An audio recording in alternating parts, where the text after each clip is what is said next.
Halo Dito di masa depan yang mungkin nonton video ini dan Dito yang sekarang. Jadi kayak gue ngobrol ke diri gue sendiri gitu ya. So here's the thing, gue pengen belajar Figma. Jadi as you know, lo sering nonton di TikTok dimanapun itu orang-orang ngedesain tuh udah mulai pakai Figma. Karena Figma ini kan sebenarnya juga untuk ngedesain user interface kan jatuhnya.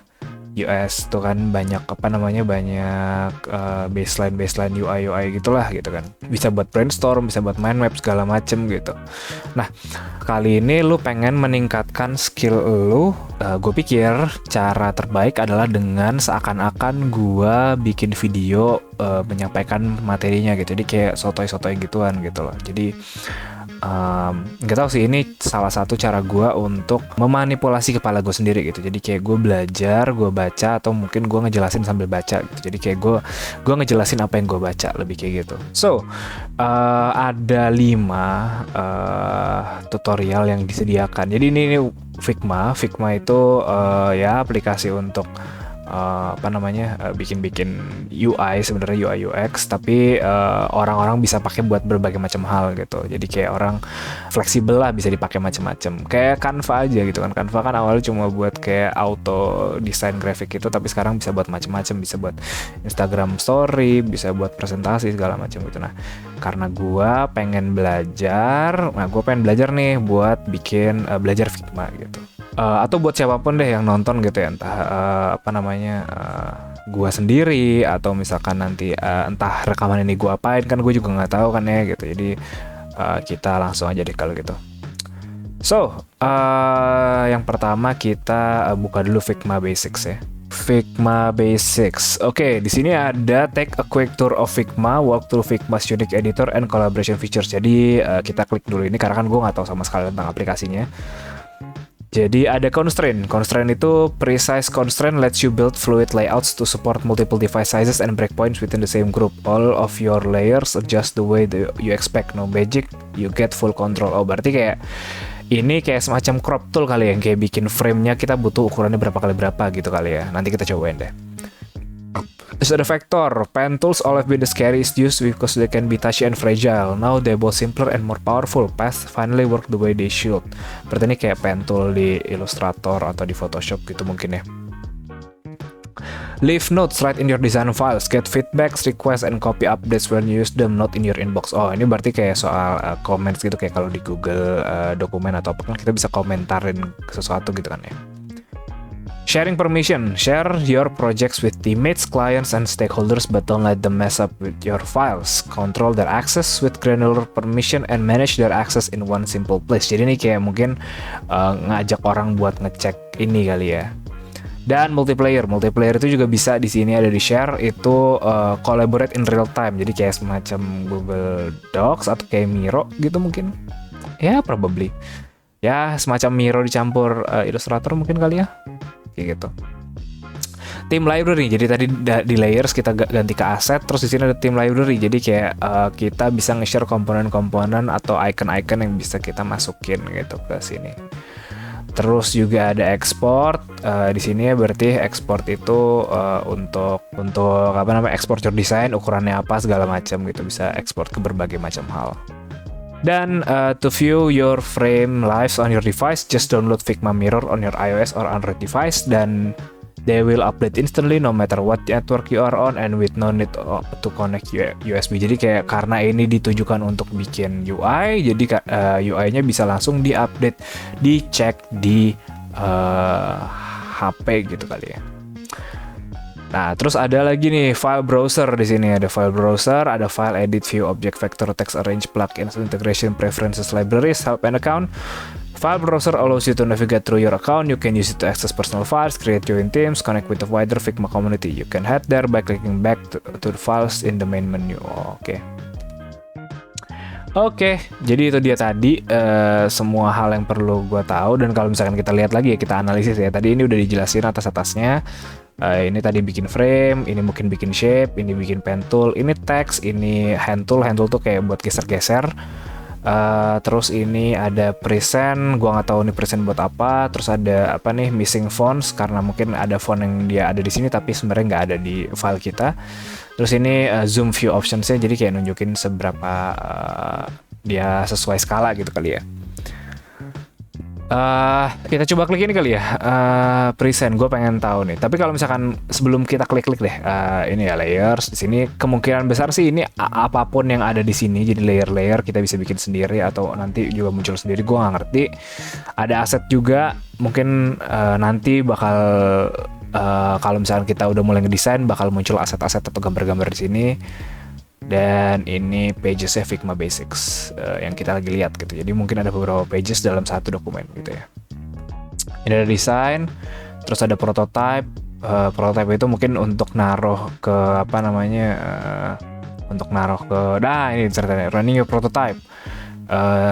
Play your prototype. If there are no connections, the play button can be used to play a presentation to your frames. Oh gitu. Jadi kalau kita tekan play dan connect pakai Figma Mirror tadi, mungkin bakalan ke play di HP gitu ya. Tapi kalau enggak ya dia bakal muncul di layar aja gitu. Nah, inspect ini mungkin kayak lebih ke coding-codingan, kayak elemen desain yang udah kita taruh di sini dia bakal terconvert jadi kode CSS gitu ya, atau jadi kode iOS atau kode Android gitu. Oke, kita coba tes satu-satu kali ya. Kita play dulu kali. Ups. Oh, the Firefox. Oke, berarti kita mesti buka dulu. Oke. Oke, dia bakal buka presentasinya. Gue juga mau tahu isinya apa. Oh, oke. Kita lihat Jane, ada ini ya, HP, follow Jane, message. Oh, cuma dua doang ini. Oh, jadi seakan-akan ini ya UI-nya gitu ya. Oke. Dan tombolnya kebetulan yang bisa cuma ini doang. Jadi oke. Paham. Oke, kita close lagi. Nah, kita muncul. Nah, ini kalau kita scroll atas bawah jadi gini. Kalau kita pakai control jadi zoom in, zoom out. Kalau pakai shift jadi kiri kanan. Seperti biasa. Oke, learn the basics of Figma. This tutorial file will walk you through the basics of starting your design in Figma. For more tutorial content and feature overs, visit help.figma.com. Oke. Yang pertama adalah frames. Jadi frames di Figma itu adalah, oh ya bener kan tebakan gue, jadi kayak bikin artboard gitu ya. Jadi bikin frame ukurannya berapa gitu. Dan ada berbagai macam preset size tergantung lu pengen bikin untuk apa, dan existing elements gitu. Nah di sini sebenarnya kan untuk bikin UI kan, jadi mungkin makanya disediain iPhone 8 Plus, iPhone SE segala macam gitu. Nah orang-orang yang emang udah ngerti banget tentang desain, sebenarnya mereka itu udah tahu, oh gue mesti bikin berapa pixel sih gitu. Nah makanya mereka biasanya pakai frame ini untuk bikin postingan gitu ya. Existing elements, create frames from existing elements from on the canvas by right clicking and selecting frame selection. Oh bisa juga ya. Try it out, select frame tool and click drag along the dotted line to create new frame. Oke, kita bisa coba ini berarti ya. Jadi emang bagus juga sih. Nah ini gue klik frame toolnya, terus kita coba bikin drag along the dotted line ya. Kita coba bikin set. Alright, nice. Dan kita juga bisa utak-atik ukurannya gitu ya. Dan dia sama objek lain, mungkin karena ini vector based kali ya. Jadi dia itu tetap kayak semacam snap to line gitu lah, snap to guides gitu. Dan itu yang sebenarnya gue suka dari sebuah alat desain gitu ya. Jadi entah itu Photoshop atau Illustrator gitu, karena gue juga sendiri kan nggak begitu bisa Illustrator, gue lebih bisa Photoshop. Dan fitur yang gue paling suka dari mereka adalah snap to guide. Jadi kayak gue udah tahu, oh ini udah pas nih gitu ukurannya, dan bisa gue kayak semacam gue punya kontrol atas ukurannya gitu. Oke, menarik. Terus constraints. Constraints itu adalah allow you to fix elements of your design to different sides of their parent frame gitu. Oke, jadi kayak gimana maksudnya? Ini mungkin lebih ke UI kali ya. This sets you build fluid layouts to support multiple device sizes and breakpoints within the same group. Coba ya, resize this frame height. Oke, the bottom menu bar has the bottom constraint applied to make stick to the bottom with the frame height resized. Oh, constraint-nya. Oh, constraint itu jadi kayak ngebuat dia tuh ukurannya pasti segitu doang gitu loh, nggak akan bisa berubah-berubah. Nah, coba nih kita coba kecilin ya frame-nya. I see. Yes, paham. Jadi kayak seberapa pun ini kita kecil gedein, atau mungkin atasnya gitu ya, resize this frame height. Jadi kayak yang bawahnya dia akan tetap ada di bawah dan yang di atas ini akan tetap di atas. Nah kalau kita cek di sininya itu constraint-nya juga di bawah, jadi kayak dia tetap akan di bawah gitu. Nah terus mungkin ini ada fixed position when scrolling juga pasti mungkin maksudnya dia tetap bakal ada di situ kalau misalkan lagi scroll. Dan kalau kita inspect nih dia langsung kelihatan ininya. Ini gue ngetes aja nih, ini sebagai feeling aja gitu ya. Jadi kalau ini gue klik pasti kodenya ada yang berubah di sini. Position absolute. Jadi kayak menurut gue Figma adalah sebuah enggak sih, enggak berubah ya. Tidak berubah ternyata. Ya udah nggak apa. Cuman kayaknya feeling gue adalah Figma itu kayak alat UI tapi sekaligus coding gitu loh. Jadi kayak gimana sih kalau misalkan anak UI itu pengen coding gitu. Nah nanti jadi kayak anak UI bikin elemen segala macam, nanti kodenya udah jadi, kodenya dikasih ke anak developernya, terus nanti developer tinggal ngerapihin gitu ya, atau nge-optimize kode yang udah jadi gitu.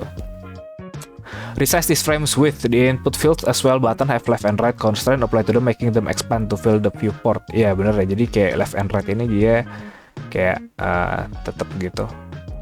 Kita coba ya, kita coba expand kiri kanan. Wow, mantap sekali. Iya guys, wow, dia juga bisa di mirror gitu. Oke, sip, menarik. Kita lanjut. Itu constraint tadi. Nah sekarang komponen. Component enable you to reuse existing part of your design, saving time on otherwise repetitive and tedious works. Components create new instance rather than copies, allows you to override properties directly on the canvas. Oke, berarti kayak semacam di SketchUp, kalau lo create komponen, lo ganti-ganti dia bakal berubah gitu ya, tebakan gue. Coba nih, kita coba try it out ya. Kita coba try it out. Select the group component below and make it component by create component icon above. Oke. Create component. Sudah. Nah terus this is now the main component you can duplicate to create new instance of it. Duplicate the main component. Open the asset panel at the top left. Udah. Oh dia jadi di sini ya. And drag an instance of your new component into the chats frame below. Trying adding a few more instances and then override the image, fill, and text to create the mockup you see on the right. Oke. Berarti ini gua coba taruh gini kali ya. Gua taruh gini. Gue pasin, nah terus gue gue duplicate gini atau gue taruh lagi. Nah ini gue bisa ganti apanya nih?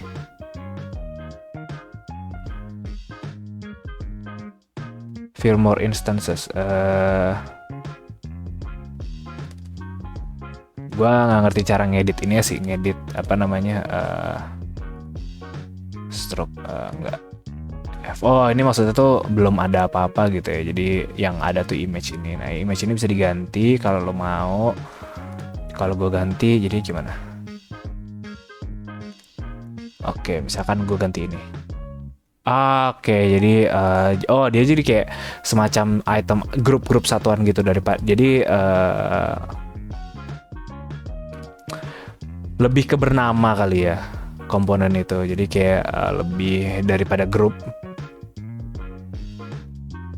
Ini juga sebenarnya lu pakai alt gini juga bisa kan, set gitu.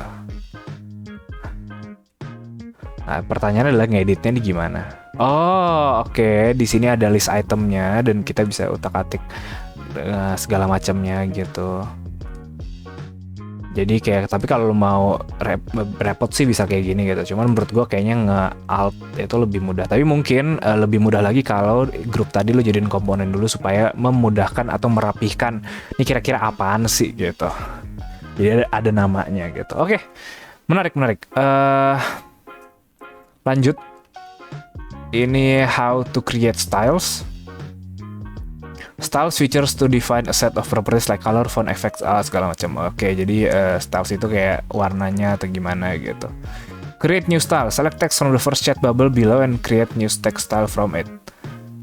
Gimana nih? Fill.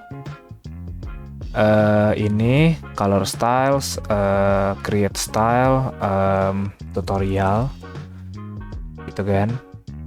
Nah, terus di sini yang kedua dan ketiga gua ganti.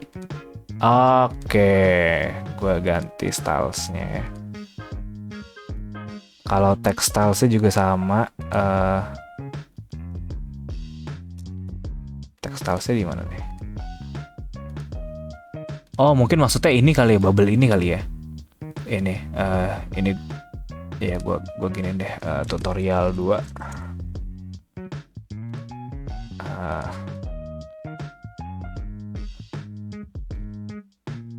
Nah, iya kali ya. Mungkin maksudnya gitu. Nggak apa-apa. Trial and error. Terus textilesnya di mana? Textiles di text ya. Textiles ini juga textiles tutorial. Nah ini juga textilesnya kita ganti. Boom. Sebenarnya sih ini dia sebenarnya ngajarin kita entah fitur, entah cara mempermudah desain supaya nggak lama-lama gitu ya. Menarik. Smart selection. Smart selection allows to quickly adjust spacing between others. Okay, adjust position on the app below. Select two photos on the right side. Dock on the boat and holding hands. Use the circle handle to quickly swap their position. Hold the shift key to multi-select. Okay, I see. Jadi pindahnya bisa langsung gitu ya. Jadi kalau udah select, lo bisa pindah gitu. Nah, adjust spacing. Select all the dock photos. Gua grup gini. Hold shift key to multi select. Terus use horizontal handles. Oke. Guys, wow. This is itu kayak vertikal nggak sih? Atau gimana? Oke. Wow, bam, bro. Wow, amazing. Oh, gitu ya caranya ya. Jadi mohon maaf deh, video tutorialnya semacam kayak gini. This is just my style of learning something. So ya. Yeah. Oke, lanjut ke exporting. Figma supports PNG, JPG, SVG, dan PDF gitu ya. Make your selection, apply export, exporting your selection gitu ya, bisa ya. Jadi bisa pakai ini, bisa pakai yang kanan gitu. Kalau ini try select the entire frame below and try exporting it to PNG. Kita coba select gini, terus export kali ya. Export logout karena ini udah PNG gitu ya. Set gitu, kita coba klik. Yang keluar apa? Jebret gitu ya, udah sesuai nih. Oh, mantap sekali. Tapi rada pecah ya, mungkin karena resolusinya kecil. Nggak masalah. Oke, commenting ya ini comment tool ya biasa. Terus misalkan ya kita pilih ini discover, tulisannya ditebelin bos gitu ya misalkan. Nah dia nanti bakal, ada kayak gituan itu. Jadi kayak gue ngasih tahu bahwa ini tulisannya harus ditebelin gitu. Oke, menarik. Ini prevent open apa nih? Oh, ini mungkin yang tadi ya, prototype. Oke, dan yang ke-8 apa nih? Sharing. Oh ya, sharing ke orang. Nggak usah, gue nggak pengen share ke orang. Udah, ternyata itu doang. Ternyata cukup mudah ya penggunaan Figma Basic ini. Jadi mungkin buat teman-teman yang mau nyobain atau buat Dito di masa depan, ingatlah bahwa penggunaan Figma ini kayaknya menarik sih. Menarik untuk dicoba dan menarik untuk digunakan gitu loh. Jadi alternatif solusi desain lain gitu ya. Ya oke lah. Oke, sementara itu dulu. Nanti gue lanjut lagi supaya videonya nggak lama-lama. Jadi makasih semuanya yang udah nonton, yang udah, atau mungkin ini gue bisa ini kali zoom to fit. Nah, sip. So, terima kasih semuanya yang udah nonton, mungkin udah mendukung gue dengan nonton video ini. Nama gue Dito, pamit undur diri. Kita ketemu lagi di video selanjutnya. Bye bye.